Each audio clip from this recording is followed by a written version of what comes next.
Assalamualaikum warahmatullahi wabarakatuh. Shalom, Om Swastiastu, Namo Buddhaya, Salam Kebajikan. Kami dari kelompok 3 akan menjelaskan tentang peran CSR dalam perekonomian kerja migas Provinsi Jambi. Sebelum itu, kami akan memperkenalkan diri terlebih dahulu. Saya Amelia Resta Maharani dengan NPM 2022-510082. Saya Enda Kristiani dengan NPM 2022-510080.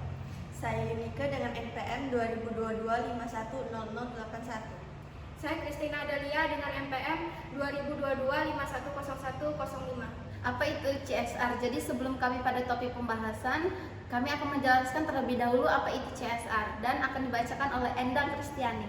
Terima kasih atas waktu yang telah diberikan kepada saya. Di sini saya akan menjelaskan tentang apa pengertian CSR. CSR adalah suatu bentuk pertanggungjawaban sosial yang dilakukan oleh pihak manajemen perusahaan untuk semua stakeholder dan juga semua pihak yang mempunyai kepentingan.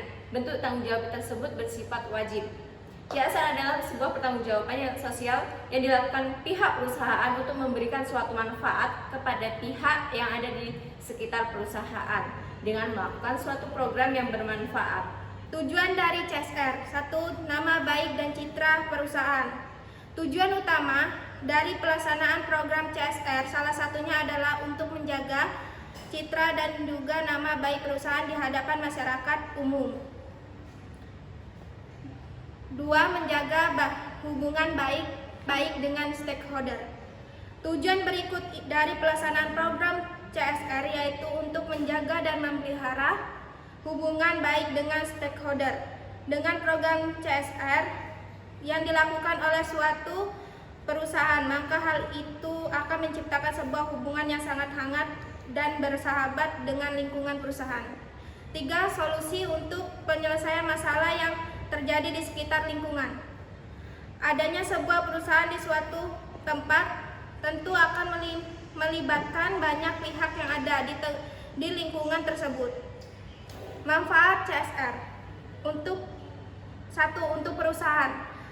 Manfaat CSR bagi perusahaan yang perlu diketahui yaitu ada 3. Pertama yaitu untuk membuka peluang kerja secara luas bagi pihak lain. Kedua yaitu sebagai sebuah media promosi untuk perusahaan itu sendiri. Kemudian yang ketiga adalah membuat suatu inovasi baru dalam bentuk sebuah program tertentu.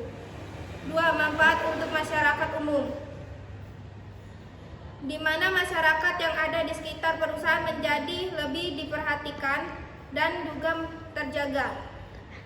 3. Untuk pihak lain, program CSR yang dilakukan oleh perusahaan tidak hanya untuk memberikan manfaat bagi perusahaan dan juga masyarakat saja, tetapi juga untuk memberikan manfaat bagi pemegang saham, pemerintahan, dan juga konsumen. Contoh kegiatan program CSR. Yang pertama di bidang ekonomi. Di bidang ekonomi membentuk program koperasi simpan pinjam dan usaha untuk masyarakat dan juga karyawan, mengembangkan UMKM yang ada di sekitar wilayah perusahaan dan memberikan beberapa. Yang kedua di bidang kesehatan. Di bidang kesehatan menyediakan acara donor darah yang bisa diikuti oleh masyarakat umum dan juga pegawai. Program vaksinasi gratis untuk umum dan memberikan pengobatan gratis. Yang ketiga di bidang lingkungan. Di bidang lingkungan mengadakan program pengolahan limbah, menyediakan program pelatihan kemampuan, dan menyediakan acara seminar yang berkaitan dengan pendidikan. Yang keempat di bidang infrastruktur, menyediakan tempat ibadah, membangun sarana dan prasarana untuk umum, serta memperbaiki jalanan umum. Yang kelima di bidang budaya. Di bidang budaya mengadakan festival seni, melakukan pengembangan dan juga pemberdayaan seniman yang ada di sekitar, dan melestarikan budaya serta karya seni. Penjelasan dan pemahaman tentang bagaimana pertumbuhan ekonomi dapat dipengaruhi oleh sektor migas dapat dijelaskan melalui teori pertumbuhan yang dikembangkan oleh Solow tahun 1956. Menurut Solow, secara tradisional pertumbuhan ekonomi dipengaruhi oleh 3, yakni kapital atau tanah dan peralatan, manusia, tenaga kerja, dan teknologi. Solow asumsi bahwa variabel yang mempengaruhi tingkat perekonomian ekonomi bersifat sustainable dan berkelanjutan. Pembangunan berkelanjutan. Pertumbuhan adalah perubahan positif atau peningkatan perekonomian yang salah satunya dapat ditunjukkan dengan peningkatan output. Sedangkan pertumbuhan berkelanjutan dapat diartikan peningkatan output yang terjadi terus-menerus dengan sumber daya yang baik, yang tidak terbatas dan selalu tersedia ketika dibutuhkan.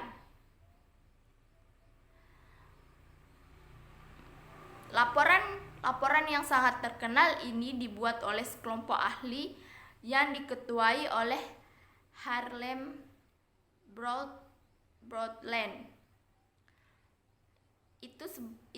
Itulah sebabnya laporan ini lazim dikenal dengan sebutan laporan Brundtland atau The Brundtland Report. Pembangunan berkelanjutan dalam laporan tersebut didefinisikan sebagai pembangunan yang memenuhi kebutuhan saat ini tanpa mengurangi peluang bagi generasi mendatang untuk memenuhi kebutuhannya. Dampak baik yang dilakukan CSR dalam perusahaan yaitu ketersediaan prasarana pendidikannya bertambah. Kedua, terjadi peningkatan kualitas tenaga pendidikan. Yang ketiga, kemampuan untuk memenuhi uang sekolah anak lebih baik. Yang keempat, kemampuan untuk membeli buku-buku pelajaran anak lebih baik. Yang kelima, ketersediaan prasarana kesehatan bertambah. Yang keenam, jumlah penduduk daerah mengalami peningkatan. Yang ketujuh, perusahaan mengakibatkan perubahan kondisi jalan menjadi lebih baik. Yang kedelapan, perusahaan menambah infrastruktur jalan. Yang kesembilan, terjadi penambahan sarana transportasi. Yang kesepuluh, pemasaran hasil-hasil produksi dari daerah ini cukup baik. Yang ke-11, jaringan telekomunikasi di daerah menjadi lebih baik. Yang ke-11, terjadi kemudahan komunikasi dari kota ke daerah. Jadi itulah yang dapat kami sampaikan. Tadi adalah hasil dari kerja kami. Cukup sekian kami sampaikan. Jika ada kesalahan kami mohon maaf, dan kepada Allah kami mohon ampun. Kami akhiri. Assalamualaikum warahmatullahi wabarakatuh.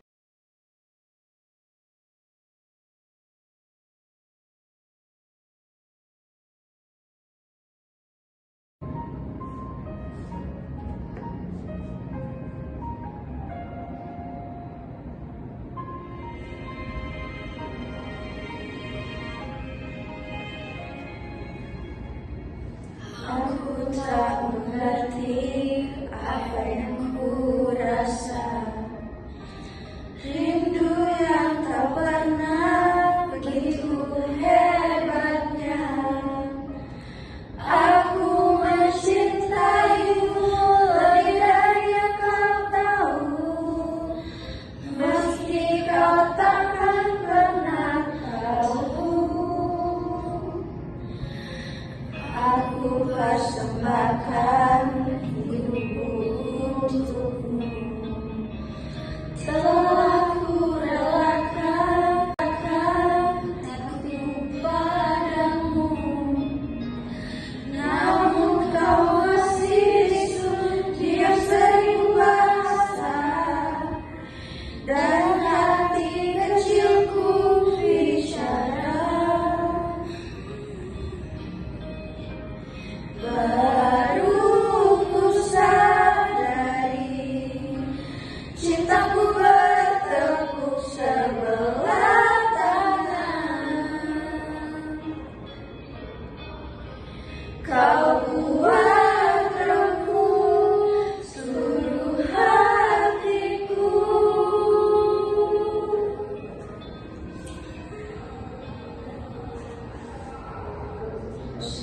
Waktu akan menyemrangi sisi hatiku yang beku. Semoga akan datang keajaiban hingga akhirnya kau mau. Aku mencintaimu lebih dari yang kau tahu, meski kau takkan pernah tahu. Baru ku sadari cinta